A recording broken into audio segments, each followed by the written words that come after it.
dərddir, nə müsibət, nə bəladır çəkirəm. Üzülür ümidlərim, tək əcələ göz dikirəm.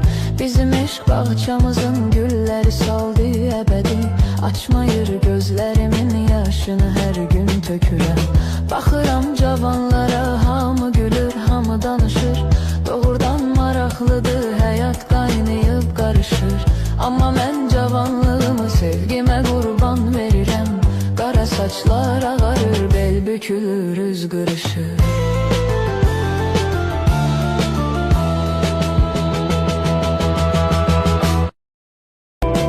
Bu nə dərddir, nə müsibət, nə bəladır çəkirəm.